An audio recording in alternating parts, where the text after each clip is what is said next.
Thank you, everyone, for those presentations. They were great. A few questions before we get to the audience, which always has the best questions. Eric, I wanted to ask you a little bit about Audible channels.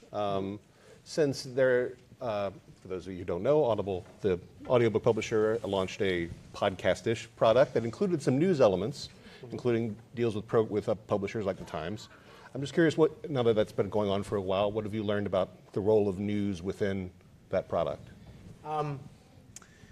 That's very interesting. Channels. I didn't talk anything about our work at Audible. Really, we're trying to create an environment where we can build things that are very podcast-like, and are maybe even a little bit more ambitious than can be done in the podcasting space. As Joshua mentioned, there is a number of narrated articles we have from a lot of providers, including The Times and Wall Street Journal, Washington Post, and others. And one of the things that has surprised me is because of the mechanics of taking a news article, having somebody narrate it, and then having it posted for people. We try to get everything posted by 5 a.m. There's an inherent lag in that, a lot longer than you might think, to make that process happen. So we have decided to focus our intentions on things that are available the evening before. So we deliberately stay away from breaking news. And it forces us to look at more feature work, kind of longer looks out, kind of the how and why type articles of how things happen and why. I was very skittish when we first started as to whether that would have a lot of currency to people, and have found that those are the things that even when we put in things that are a little tighter on the news schedule, a little bit more on the nose of today's news, that the longer looking things are what people really want to listen to. So there's I guess the shelf life of a story, some stories may be much longer than you think, and the way that we come to decisions about what we put into that space is we keep it focused on the listener. What's going on in their life when they're going to receive this, and how do we fit into that with something that feels relevant to them? Lisa, I want to ask you about, you mentioned at the start that the reason you can do the daily is the enormous editorial resources already at the Times. Can you just talk a little bit about the kinds of resources that have been devoted to the daily, like in terms of staffing, in terms of how big is your team? Sure, and actually, just very quickly, interestingly, the daily is made the day before, which is something that I think a lot of people would have thought is not possible for daily news, for a daily news show. And it's in part this idea of narrative news is you'd be surprised by how well that holds up when you take just a step back from the reactionary approach of most daily news, I think, and think about it, just broaden it a little bit to what does this mean? What is the larger context of this story? And we're finding that that we can make the show and put it to bed the night before, and it holds up as the daily news show the next day. But to your question about, it's all connected, is how do you make a show like that? We're currently hugely understaffed. We didn't know what the show would be when we started piloting it exactly, and what resources it would take. And I actually think that to make a show like that, you sort of need a really core team of people who are just obsessed with and fixated on figuring out what it is. And so the piloting process was really 4 of us, myself, Michael Barbaro, the host, and then we hired Theo Balcom, who was the supervising producer of All Things Considered at NPR. We hired her as the senior producer on the show, and Andy Mills, who's a narrative producer from Radiolab. And that's sort of a very strange 4 people to put together to make a daily news show. And I think, but it was intentional, and it speaks to the fact that we were trying to make something that didn't yet exist, a new form. And so those 4 people have been the core production team. Michael, if he hadn't become a host, would have been a managing editor, would have been an editor on one of the desks. He's a brilliant editor as well, so he serves a really strong editorial role on the show as well as being the host, which I think is also a distinction of the Times and what you can do in audio is that host traditionally is not a reporter. I think there's something very interesting about having a reporter's curiosity and sensibility in a host role. And so that's a huge benefit. But those 4 people, we just hired a 5th producer from the BBC to focus on narrative storytelling, longer term stories from enterprise and investigations, being able to put more time into working on those because we often know about those well in advance of the story. So we just hired a producer who will focus on those.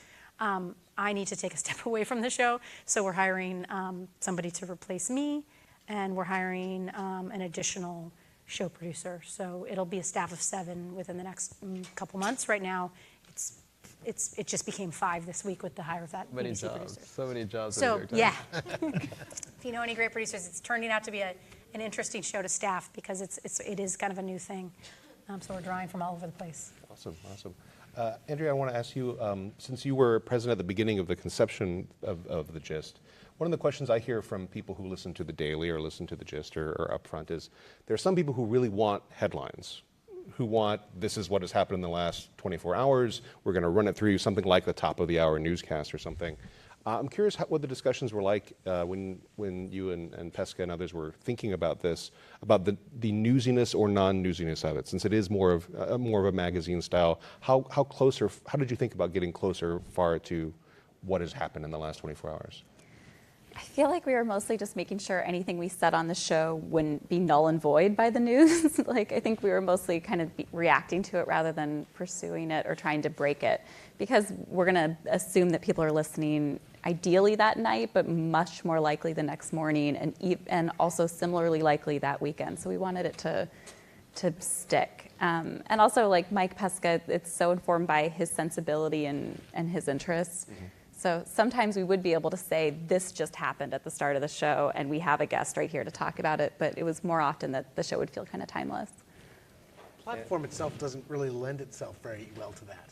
If you look at the publishing experience, podcasting has been around, RSS, the technology has been around since 1996, actually since 1993. And it's a very archaic platform. And the technology that's built up around it, because we don't have like a central player, except for Apple, but on the back-end systems, it's very difficult to publish something and get it in front of somebody immediately. Well, couldn't real-time ad insertion and the technology that's come along with that someday perhaps create there's a custom version of a show that comes to you the minute you download it? And that feels to me a little bit like solving a problem that doesn't exist, when Okay. text is such a great way to express information quickly. Mm-hmm. I'm not quite sure audio really, that's not where audio's lead should be, I don't think. Yeah, I think I would definitely agree that it doesn't have to play in the same ballpark as 24-hour cable news or Twitter. I think that the real value for something that's on demand is that it's a separate space from the rapidly flowing world. It's a place of yours. And I think that is something that is unique in what this sort of new technology kind of has borne out. I think if we want to meet your final piece of advice about not to fuck up this place, we shouldn't model things on Twitter or cable news, probably. Also, don't take venture capital. I would say, though, that inside of that, there's nothing more exciting inside of audio than feeling like it's happening as it actually happens. So the sense of something unfolding and an urgency. To hear news breaking in audio is hugely exciting, mm-hmm. but to cover, to use audio for breaking news, I think is less exciting, if that makes any sense. Right. There's nothing more compelling than urgency and something happening in real time in audio. But I wonder if we're going to be able to stay in this space, is something I've been thinking about a lot. Right now we're able to say, oh, they're going to listen later, but once it's more seamlessly in our cars, once it's more seamlessly alerted, I don't know. I wonder how long we're going to be able to get away with not knowing the news the moment it happens. That's one of the reasons I have waged a war for many years, which I have lost, against the word podcasting. I hate things that are tied to a platform. Yeah. And much like, the brilliant thing that you shared with Mike about thinking of radio not as a technology but as an experience, then it's like, well, which version of radio works well at this occasion? Because an FM broadcast, you can't beat that for listening to something as it's happening. It's quick, it's easy, it's accessible. Everybody has access to it, right? But there are other forms of radio where other platforms kind of fill in that space and do a better job than the kind of linear broadcasting. I wonder when we'll cross the threshold that the majority of podcast listeners don't know what an iPod is or why that's the name. No, it makes me crazy. Don't even get started on this subject. I hate that word. I love podcasting, but I hate the word. Last question from me before we get to the audience. Nick, you laid out this taxonomy of different types. I'm just curious, for all of you, starting with Nick, is there a particular area of news-related podcasting that you either think has a very bright future, or an area where you'd like to see more effort put? I mean, as I said, for me, I've been waiting for something like The Daily for a long time. Now we have something like The Daily called The Daily. But what do you think there's going to be more growth in having 50 more daily morning newscast shows, or where do you want the expansion? I think, yeah, definitely. I do think having 50 more daily news podcasts is as valuable as having 50 more newspapers in the world. Like it's just, I think I would love to see a more robust ecosystem of many different attempts and many different models here. And to come back to your original question, I think for me it's like the two extremes here. On the one hand, the model that the sort of genre I'm most bullish about, and I think will never ever sort of go away because it's always been traditionally strong here, is that documentary format. And we've seen the biggest sort of like swings and biggest hit come up from that sort of genre, like S-Town, which is theoretically a documentary, even though they want to call it novelistic. This American Life, 9% Invisible, that style, that mode is always going to be very valuable within that space because it's a way in which visual documentary has occupied a very specific place in American popular culture and American culture more generally. And on the other end of that, it's like I think the whole news, the whole more responsive podcast, even though breaking news isn't exactly what I'm thinking about when I think about responsivity to the news, but a sort of an on-demand audio experience that feels editorially alive. And it's a sort of an experience that's like aware that the world changes and it's like things that reacts to and jumps on and it's kind of like wry about the existence of the world around it. So my biggest like sort of weirdness and problem as a news consumer is that I often feel that news is presented to me in a hermetically sealed capsule and that you take it on its own terms. And the most extreme version of that is cable news. I stare straight into the void of cable news and I wonder if that's reality. And I look at my hands and I wonder if I'm going to die. Like that's kind of how I feel every day. So like I want to see sort of that those two things is where I'm sort of like really interested in right now. And I'm interested in the two coming together, which is like, I know it's not in your taxonomy yet, but narrative news, I think I'm very intrigued by what it means to bring documentary and news and editorial and daily news closer together. And I think not everything should sound like the Daily, not everything the Times makes should sound like the Daily, but what is that lesson of what happens when you bring the two together, I think is really an exciting one and not very explored. I think it's the wrong question. Sorry. No. You want to sit here? No. In all due respect, it's the wrong question. Winning ideas start with thinking about the problem you're going to solve for who your audience is going to be. What are you bringing to them that's unique and that they can't get elsewhere and that is a need that isn't being filled? That could be for a group of 10 people or a group of 10 million people. When you start first with the organization's needs and what the organization has the ability to produce, almost all the time that fails. When you start at what need do we see an opportunity to maybe within ourselves or collaborating with others, create something that doesn't exist that really means something to people, that's when you win. I'm most interested in the areas where it's speeding up and where it's slowing down. And like the spectrum there is the Daily to S-Town. And I feel like it's any way that we're pushing the medium I'm excited about, but those are the corners, those are the extremes. It's like the Twitter versus the New York Times Magazine article. Awesome. I think we have some questions here. Jonathan? Yeah, it's a great panel. Thanks so much for sharing your insights with us. I wanted to ask about, you've talked a lot about the production and what you put into it, and I was really curious about the discussion in your workflow related to music beds. And I was also wondering, because the clip you played for the Daily, I think one of the things that really affects the interpretation of that one, the one about immigration, is the soundtrack. Yeah. You hear the music and it immediately elicits an emotional reaction, and I wonder how much that's a part of the discussion as you're producing it. Yeah, and Eric will tell you at NPR that like music in news is not done. So that we didn't. For no reason. For no reason, I was going to say we didn't agonize over that very much, but it is breaking the form in some way. We had a musician make an original suite of music for the Daily. So the opening theme music and a lot of the music you hear as music beds are an original suite of music. So we put a lot of thought into that. And we have, a collection of fair use music that the producers draw on. And certainly I would say it takes a lot of time to do that well. The Radiolab producer who I mentioned on the team, Andy Mills, puts a lot of work into getting it right and using it when it feels appropriate and not using it when it doesn't, and trying not to be emotionally manipulative. That's all very hard on a daily show, so sometimes we probably don't get it quite right, but it's very deliberate. Is the standard really to like not be emotionally manipulative? Like, is that the standard? I mean, like, is that the sort of, because I wonder about that. Like, I wonder about like TV news, like sets, like breaking news, somebody's gonna die. But then there's also the whole thing where you want to, like even in magazine features, you want to carve a feeling, and the feeling's the choice that you're making. Do you, like, I was very flippant. The NPR policy actually is for that reason, of worrying about that by introducing music, you're manipulating the story, and I get that, but to have a blanket no on that seems like really kind of short-sighted. Yes. I don't know why I feel like a lemming right now, but I'm going to go ahead and speak and pump up some shameless self-promotion. I'm Dr. Carol Adams Means, and often that's how I open my show. It's called Page One, Satellite News Magazine on Sirius XM. Now, what I'm going to tell you about right now is you probably have never heard of something called the HBCU Radio Network. Have you? Or I actually have. Oh, okay, Yeah. great. So you know what I'm talking about. At any rate, we have a tremendous opportunity within the Historically Black College Network. And what we have is we have a sweet deal right now. I'm not sure who's paying the boss, but we have a sweet deal with Sirius XM, channel 141 and 142. And so we are able to be contributors to that network.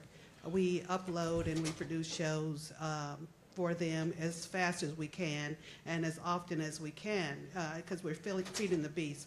Of 121 historically black colleges, there are 14 historically black colleges broadcasting. Huston-Tillotson University, right across the highway, is one of them. And guess who's the producer, the moderator, the host, the musician,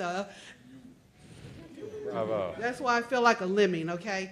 So we're not capitalizing on that, I don't think, to the extent that we should, is evidenced by the fact that not many of you have heard about it. Who's heard about it up there? Okay. So the point is, we have a great opportunity. We are not finding a way to archive our shows so that we can go back and pull them up at a future date after they've aired. So after all this work, you know, the shows are going, I'm not sure where. But what do you know, in terms of the satellite network approach, we're not podcasts per se. We're over the air. Do any of you guys have any ideas about maybe we could archive these shows so that they're accessible beyond just the original air date? By the way, we also had people make music for us too, for our open. Any ideas? Or maybe we just need to we can talk afterwards, but I'm talk sure to there are the lots of ways to powers that record be. and put that Talk into to an the powers RSS that feed. be. Okay. I will say we can talk afterwards. SiriusXM is working on a podcast platform called Spoke. I think it's what the name is. And I don't know how serious they are about that strategy, but it does feel like a tail end on-demand thinking is something that they're considering right now. Mm-hmm. So talk to the powers that be, because I think they have something in the back pocket. But I like They're not thinking. Okay. Who knows, man? Companies, right? Yeah. Yeah. Okay. Thanks for the time. We have 2 questions, so that'll probably be Yeah, I'll be quick. Dale Blassingame from Texas State University. I teach a mobile storytelling class, and we turn stories on their phone visually all semester, and I gave them a podcast assignment 2 weeks ago, and there was some slight panic with some of the students, like, well, I don't know what to say, I don't know what to do, and so some of them are here in the room. I was hoping y'all could give some advice to young podcasters about what makes a great story specific to this medium. 15 seconds each. Go. What story do you tell that excites your friends? You can't stop talking about a place you visited, a person you met, an experience you had. That's what you should be creating a story about. Something I always think about is, why are you talking to the person you're talking to? And it could be because I have an assignment for my class, but it also, when there's a friendship there, when there's intimacy, that's the most dynamic, memorable moments in podcasting for me. Life is short. Make the 30 seconds count. I'll also be quick. I'm Dr. Marcus Funk. I gave the podcasting talk yesterday, and I was hoping y'all could confirm or disconfirm one of the hypotheses that I set out in the paper. So I guess I'm being self-promotional too. But my thought was that if, given how low media credibility is and media faith and trust in mainstream media are right now, podcasting is one way to bridge that. And like y'all are talking about emotion and how people feel like they have a relationship with the journalists on the podcast. Does that seem like a step. Is this a way that we can help rebuild that trust in traditional news? So are they seeing for the New York Times, if they feel like they have a relationship with the Daily, does that bleed over into a more positive opinion of the Times, or is there compartmentalization? They figure, well, the podcast is just the podcast, and these journalists are okay, but the rest of them still suck. I think it's very clear when you listen to the show that these are the same journalists who are putting stories on the front page every day. I think it's a pretty clear relationship between the central news organization and the show, in a way that I think has surprised some people, because we're literally talking to the people we're talking to the busiest person in the building every day. We're talking to the person on deadline. That actually comes through a lot. There's a sense of, you can hear the fact that like somebody is crashing to finish their story, is also talking to Michael, now needs to get back, has an important phone call coming in from their source. I think it absolutely is helping.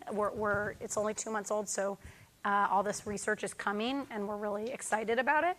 But that example I gave at the Trump White House, I think that interview alone feels like a transformational interview to hear and to understand what these journalists are up to hear the very same journalists, I know I'm being a bit repetitive, but to hear the very same journalists who the president is attacking every day, holding him accountable, and him having a respectful relationship with those journalists. I think that level of transparency you don't see that in a paper, and I think it's going a long way, and we're getting early evidence of that, but we're looking forward to the real evidence. People have lost a lot more faith in institutions than they have in people, so to the extent that you can identify as a human being, I think that helps. That's a nice way of Yeah, putting it. but also authority is a performance, and I think authority is pegged to the cultural context of where we are right now.